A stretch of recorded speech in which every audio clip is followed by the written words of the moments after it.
Let's spend a moment on the Russia-Ukraine conflict. President Vladimir Zelensky is at the World Economic Forum Congress Center at the moment. In fact, as I was coming up, I just bumped into him as he was walking in for his session.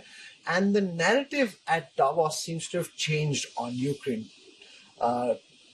Last year, the question was, could there be a palace coup against Putin? Previously, the question was, how long will the war go on for? At one point in time, there was a question, can Putin and Russia lose? Now the question is, can Putin actually win? What's your sense? Look, I think more than win or lose, this has been a conflict that, seems like it's going to go on for a while.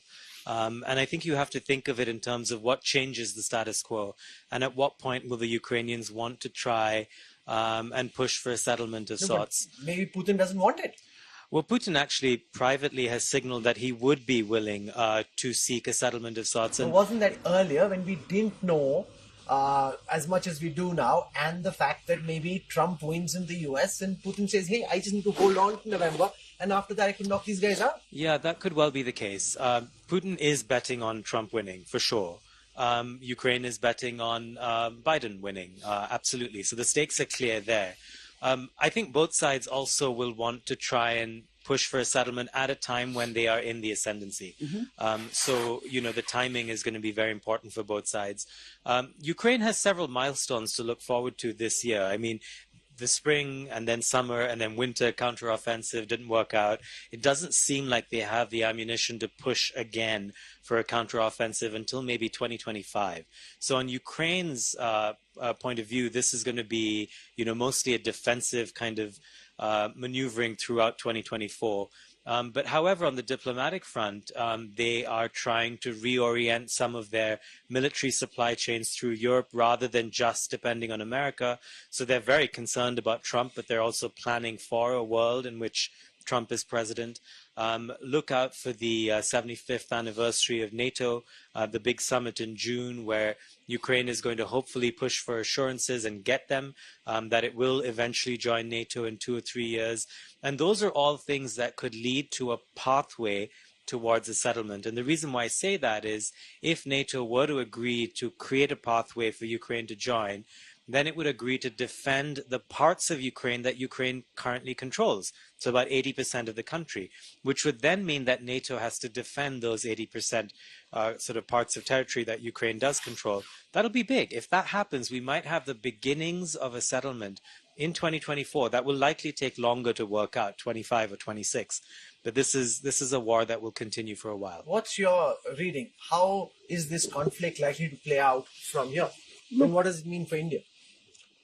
Look, for us, I think we have to continue to be among those few voices which encourage early resolution or an off-ramp at least, even as we work on a resolution.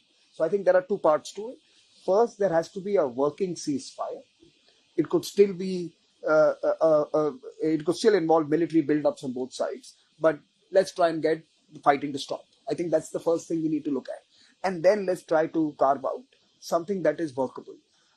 If what Ravi was to say was to bear out, in some sense, 80% of Ukraine, part of NATO, 20% as what I would call the safe zone between Russia and NATO, because that's what Russia's political anxiety is, to have NATO on its border, right? So Ukraine joining NATO was something that had terrified them. It's not going to change now. If they fought for it earlier, if they decided to step into Ukraine to fix that earlier, that is not going to go away. And Putin is standing for his own elections. He's probably regained his popularity. He's more popular today than he was 2 years ago. I think most folks would agree to that. And there's no real way of knowing that. I mean, how do you know? There's no real polling in Russia about popularity. Look, I think Rahul, sitting in Davos, the wind has affected you. Russia has the largest turnout of during its elections, and they do see voting now. We could always. It helps if you jail all of your opponents. Look. I think you have to be fair here. They have large turnouts, and a large chunk of that turnouts votes in favor of Putin. I think that's a fact. Everything else is conjecture. I'm just telling you that. But it's also true that many American surveys that had polled that had asked a question about Russia's popularity 2 years ago versus more recently will tell you there's been a marked upswing in support he has. So I think his worst phase in this battle is behind him.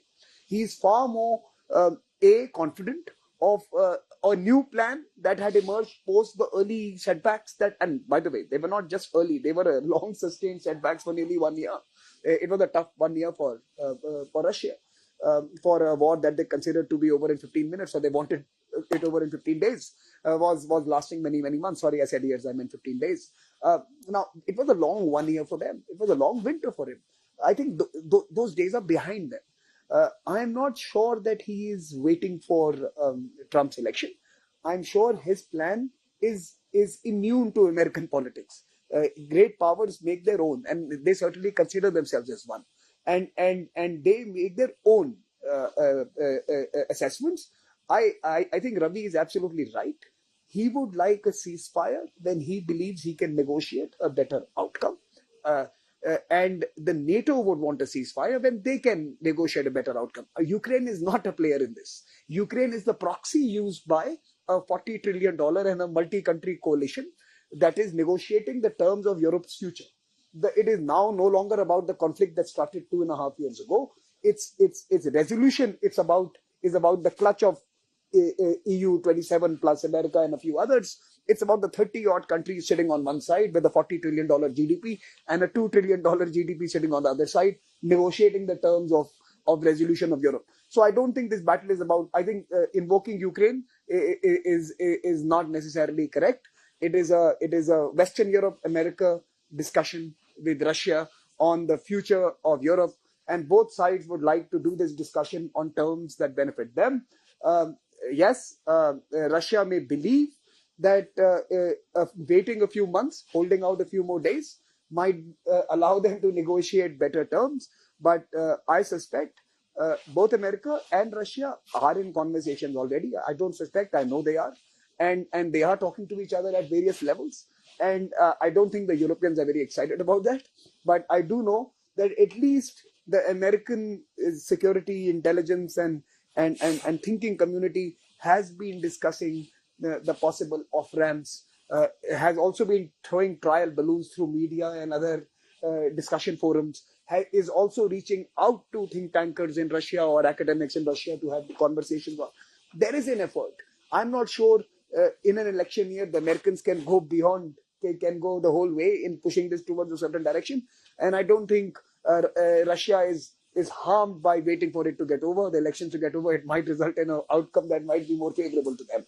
So I think both of them cannot accelerate this before the elections in some sense. And one party gains either way. Sure, this has been a fascinating conversation. Lots of sharp insights there. Ravi Bhagavat and Samesh. Thank you so much for joining us here. Thank you.